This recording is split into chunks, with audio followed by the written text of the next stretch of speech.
Welcome to the cursed storyteller Paul Parker's final footage, The Curse of Roanoke Part 1. Paul Parker was a historical documentarian. 48 hours before he disappeared, he left behind chilling recordings, his final words.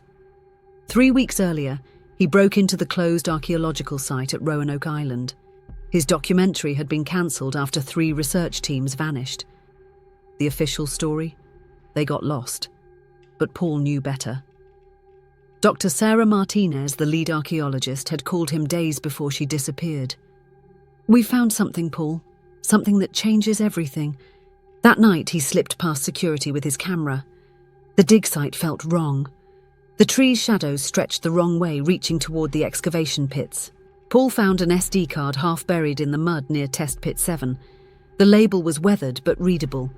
Roanoke Research Team C. Final footage. If found, do not watch. Destroy immediately. For the love of God, destroy it. But Paul, like any documentarian, had to watch.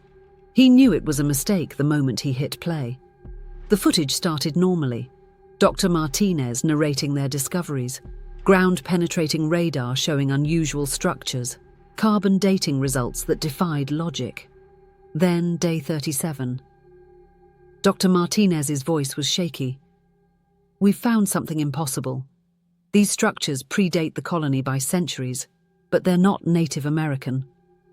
The camera panned across their discoveries, strange symbols carved into unearthed stones, metal artifacts that shouldn't exist in pre-colonial America, and walls, massive stone walls deep underground, every surface carved with the same word, Croatoan.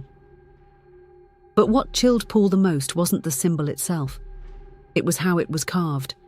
The letters weren't etched into the stone, they were pushed out from within, like something was trying to break free. The footage grew erratic. Day 42, they uncovered a chamber 30 feet underground. The walls were covered in handprints, hundreds of them, pressed into the stone from the inside, as if someone had tried to escape. Day 43. 3 team members reported hearing singing at the dig site at night. The melodies were ancient, in languages that didn't exist.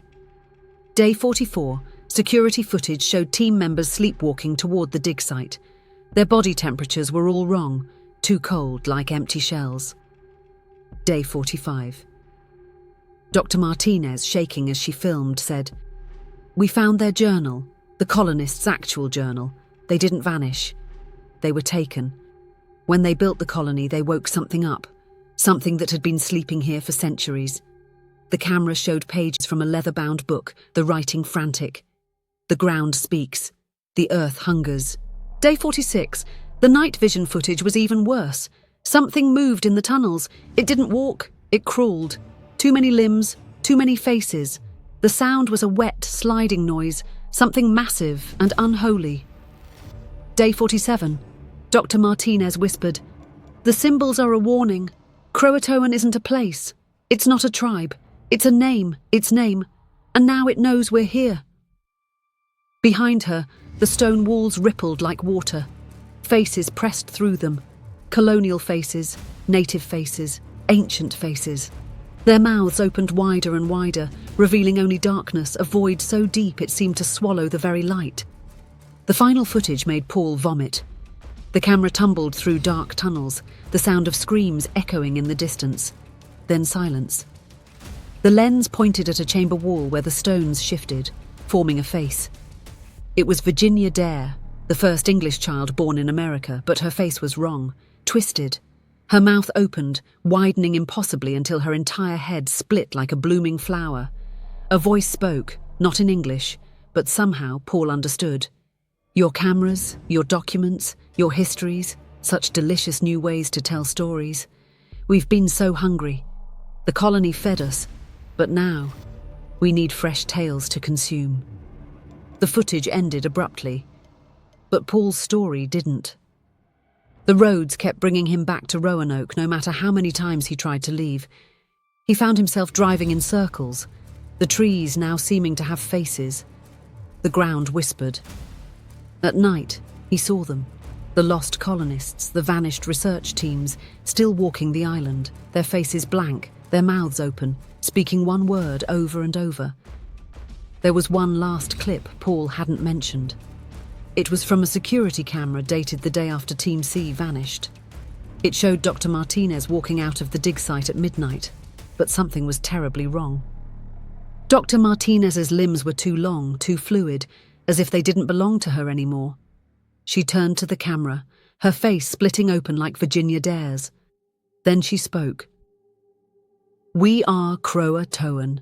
We do not take bodies. We take stories. We take history. We take everything you were and everything you will be. And once we have your story..." Paul's phone was dying. The shadows were moving closer. They weren't shadows anymore. They were mouths. All of them. Mouths. "If you find this, don't come looking.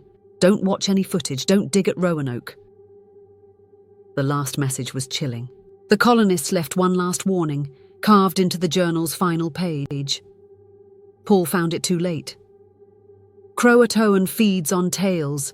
Every story ever told about Roanoke's disappearance. They made us tell them. They feed on mystery, on uncertainty, on fear. And now that you've read this... Signal lost.